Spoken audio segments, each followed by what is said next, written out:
you, Sabah. The adoption of Health for All by government implies a commitment to promote the advancement of all citizens on a broad front of development and a resolution to encourage the individual citizen to achieve higher quality of life. Medical care alone cannot bring health in wholes. Health for such people requires a whole new way to life and fresh opportunities to provide themselves with higher standard of living. Now, I would like to invite Hassan bin Arsalan from Hamdard Public School, Karachi, to deliver his views with us.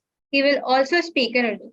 I would like to add that along with hosting this conference, Hamdard Village School and Hamdard Public School have also been participating in the World Health Organization's poster competition since its inception and have won prizes.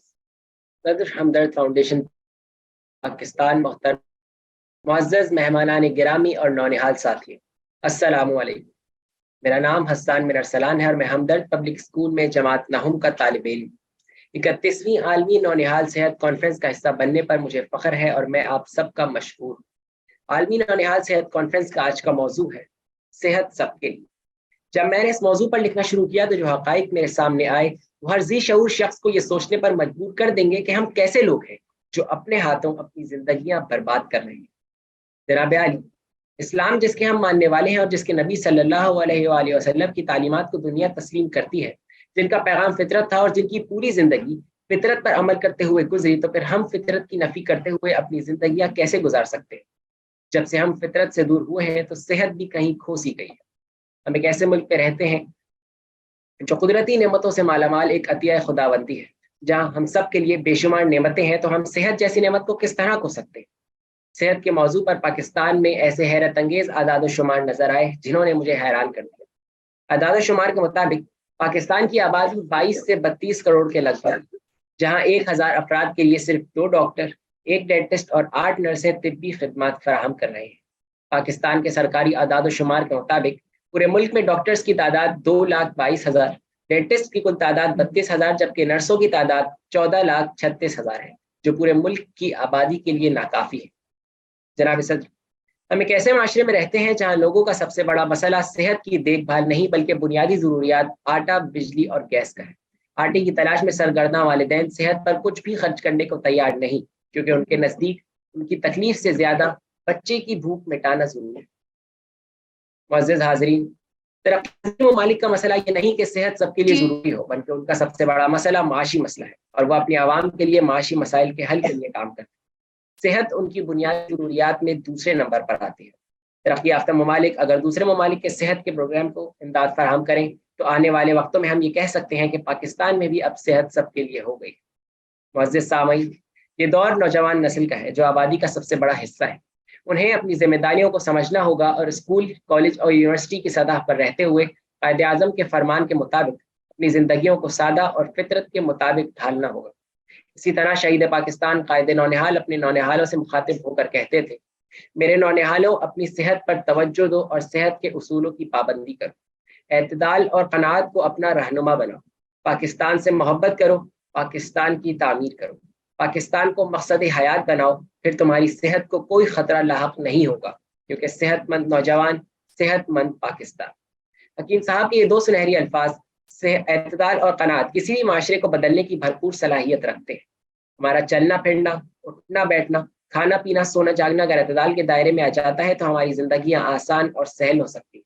اگر ہم رات بھر جاگتے اور دن بھر سوتے رہیں گے اور فاسٹ فوڈ انڈسٹری کو عروج کی طرف لے جاتے رہیں گے تو صحت کس چڑیا کا نام. جناب صدر صاحبہ، انسان کے لیے اچھی صحت سے بڑھ کر کوئی نعمت نہیں اور انسان کا اپنی صحت سے متعلق آگاہ ہونا نہایت ضروری ہے. ہمیں معلوم ہونا چاہیے کہ صاف شفاف پانی اور آب و ہوا ہماری ضروریات ہے اور کارخانوں اور فیکٹریوں سے نکلنے والا دھواں ہماری صحت کے لیے مضر ہے. صحت کے ان تمام مسائل کو صرف حکومت وقت ہی نہیں بلکہ نجی سطح پر عوام کے ساتھ مل کر بھی حل کیا جا سکتا ہے. اور اس کی ایک بڑی مثال ہمدرد فاؤنڈیشن کی جانب سے ہمدرد کے تمام امپلائیز کے لیے صحت کارڈ کا اجرا ہے. اسی طرح تمام نجی ادارے اپنے کام کرنے والوں کو صحت کی سہولیات فراہم کریں اور ان میں صحت کا شعور اجاگر کرنے کی کوشش کریں تو ہم صحت کو سب کے لیے آسان بنا سکتے ہیں. اس بند کے ساتھ اپنی تقریر کا اختتام کروں گا. چلو ایسا کوئی قدم اٹھائیں، چلو ایسا کوئی قدم اٹھائیں، صحت سب کے لیے عام بنائیں، گھر گھر پہنچائیں آگہی صحت کی، صحت سب کے لیے ممکن بنائیں، जहां मयस्सर हो सेहत की सहूलतें सबको। चलो मिलकर ऐसा पाकिस्तान बनाए, चलो मिलकर ऐसा पाकिस्तान बनाए। शुक्रिया। Thank you, Hassan. Now, I would request Asna Hassan from Aagha Khan Higher Secondary School to deliver her speech. Dear Honorable Chief Guest and fellow delegates, a very good morning. I am Asna Hassan from Aagha Khan Higher Secondary School. Today, I got a wonderful opportunity to spread awareness on such an important topic like the healthcare system in Pakistan. Health is the fundamental right of every human being, and it is the responsibility of the state to ensure that every citizen has access to basic healthcare services.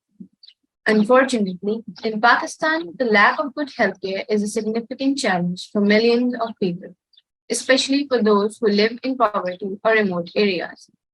The country has struggled to provide equitable and accessible healthcare to its citizens, which has led to a host of healthcare problems and high mortality rates.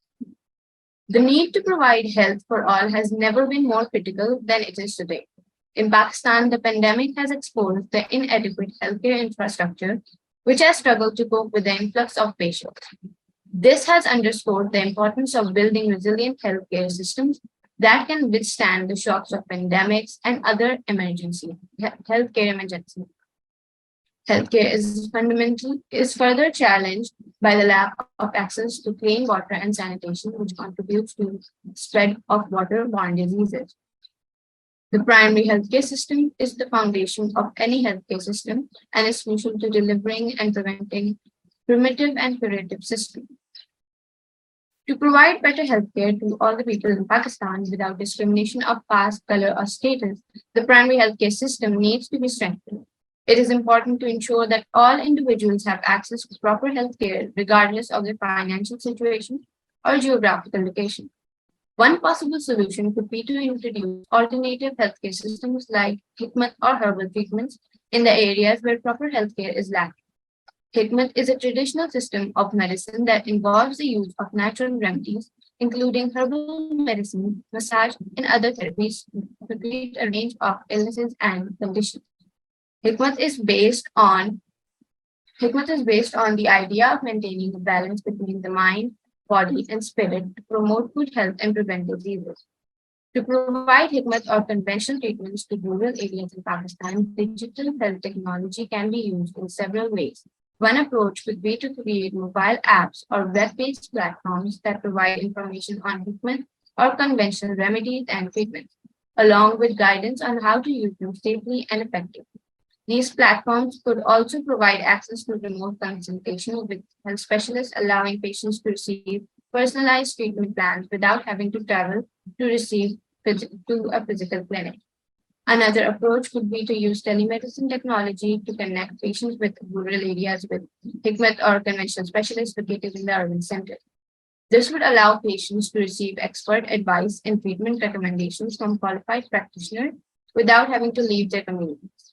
Telemedicine technology could also be used to provide remote monitoring of patients' health conditions, allowing health specialists to adjust treatment plans as needed and provide ongoing support to patients.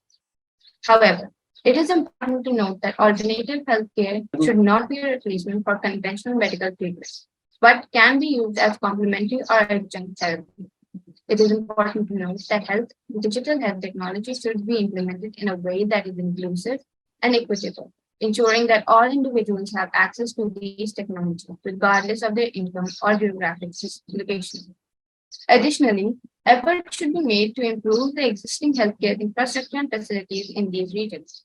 This could include providing training and resources to the healthcare professionals, improving the supply chain of medication and medical equipment, and increasing funding for the healthcare program. Furthermore, they should be focused on promoting public health education and awareness campaigns to educate individuals on how to prevent and manage common illnesses. This could include initiatives from like community health workers and health literacy programs, which can empower individuals to take control of their health and well-being. Providing healthcare to all people in Pakistan is not a moral obligation, but also an economic imperative. A healthy population is a productive population, and investing in healthcare can have a significant economic benefit.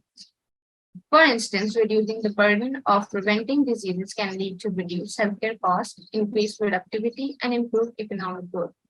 Furthermore, investing in primary healthcare system can help reduce inequalities in health outcomes, promoting social cohesion and reducing social unrest. Thank you. Thank you, Asta. Now, I would like to invite our next delegate, Bilal Alimi from Afghanistan. Good morning, everyone. Thank you for giving me an opportunity to participate and give a speech in the 31st International Children's Health Conference. Health is a fundamental human right, yet it is still a dream for many people around the world. Health inequality is a global issue and it is a challenge that we must face together. It is unacceptable that in this day and age, people are still suffering and dying from preventable and treatable illness simply because they cannot access basic health services. The Health World Organization has defined health as a state of complete physical, mental, and social well-being, and not merely the absence of disease or infirmity. This definition highlights the importance of addressing not only physical health, but also mental and social well-being. It is a holistic approach that emphasizes the interconnectedness of all aspects of health. To achieve health for all, we must prioritize healthcare as a basic human right and ensure that every person, regardless of their background or economic status, has access to affordable and quality healthcare services. This requires a collective effort from governments, healthcare providers, civil society organizations, and individuals alike. Firstly, governments must invest in their healthcare systems to ensure that they are adequately resourced and equipped to provide essential services to their citizens. This includes investing in healthcare infrastructure, training healthcare workers, and providing essential medicines and equipment. Governments must also develop policies and programs that addresses the social determinants of health, such as poverty, education, housing, which have a significant impact on people's health outcomes. Secondly, healthcare providers must prioritize patient-centered care that is tailored to the needs of their patients. This includes adopting a holistic approach that addresses not only physical health, but also mental and social well-being. Healthcare providers might also prioritize prevention, early diagnosis, and treatment to ensure that people receive timely and appropriate care. Furthermore, civil society organizations must advocate for the rights of people to access healthcare services and hold governments accountable for their healthcare commitments. Civil society organizations play a crucial role in ensuring that voices of marginalized communities are heard and that their healthcare needs are addressed. Lastly, individuals must take responsibility for their health by adopting a healthy lifestyle and seeking timely healthcare services when needed. This includes adopting healthy eating habits, engaging in regular physical activities, and avoiding harmful behaviors such as smoking and alcohol consumption. In conclusion, achieving health for all requires a collective effort from the governments, healthcare providers, civil society organizations, and individuals alike. By working together, we can ensure that every person has access to affordable and quality healthcare services and that health becomes a reality for all. Thank you.